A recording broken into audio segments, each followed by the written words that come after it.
Everyone, welcome to Ipsita's healthy live. আজকে হচ্ছে 21 days এর 6 ডে। তো পাঁচটা দিন অলরেডি আমরা কভার করে এসেছি। তো তোমরা এনজয় করছো তো? একটু প্লিজ কমেন্ট বক্সে জানিও। আর কেমন টাইপের এক্সারসাইজ তোমরা আরো দেখতে চাইছো সেই নিয়েও জানিও। তো আমি চেষ্টা করব সেরকম এক্সারসাইজ দেখাতে।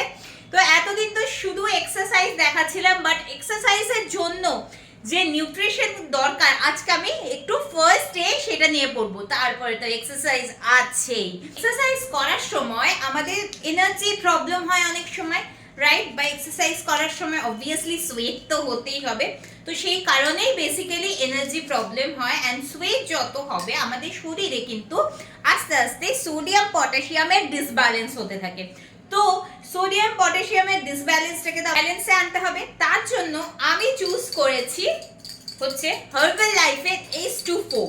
তো H24 আমাকে যেমন এনার্জেটিক রাখছে, তেমন হচ্ছে আমার শরীরে সোডিয়াম পটাশিয়ামের ব্যালেন্সটাকে ঠিক রাখছে। এটা হচ্ছে হার্বাল লাইফের H24। এর সাথে আমরা এর থেকে পেয়ে যাচ্ছি ভিটামিন B1, যেটা আমাদের শরীরকে, যেটা বললাম, এনার্জেটিক প্রচন্ড রাখতে হেল্প করছে। Vitamin B2, vitamin B12, vitamin C. যদি এক্সারসাইজের সময় আমাদের শরীরে প্রচুর ফ্রি র্যাডিক্যালস হয়, তো সেটাকে ঠিক রাখার জন্য ভিটামিন সি প্রয়োজনীয় একটা নিউট্রিয়েন্টস এটা। তার সাথে সাথে অবভিয়াসলি আমাদের হার্ট মাসল এগুলোকে ঠিক রাখার জন্য দরকার হচ্ছে vitamin C, magnesium, phosphorus, potash, যেটা আমি বললাম সোডিয়াম পটাশিয়াম ডিসব্যালেন্সের জন্য দরকার সেগুলো।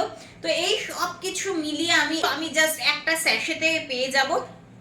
এর মধ্যে H24 হাইড্রেটের মধ্যে অনেকগুলো স্যাশে থাকে, যেটা প্রত্যেক দিন একটা করে স্যাশে আমাদের ইউজ করতে হয়। এক্সারসাইজ চলাকালীন যে আমি জলটা আমরা খাই সেই সময়, বা যারা এক্সারসাইজের সময় জল খাও না, আফটার এক্সারসাইজ তারা সেখানেও খেতে পারো।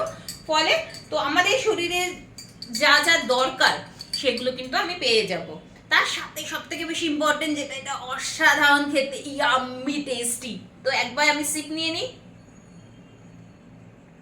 ইয়াম। তো চলো আজকের এক্সারসাইজ স্টার্ট করছি। ফার্স্ট টাইম আমার ভিডিওটা দেখছো, আমার চ্যানেলটা প্লিজ সাবস্ক্রাইব করে দিও, লাইক বাটনটা প্রেস করে দিও, বেল বাটনটা ক্লিক করে দিও, তাহলে নোটিফিকেশন পৌঁছে যাবে যখনই আমার ভিডিও আপলোড হবে। তো লেটস স্টার্ট।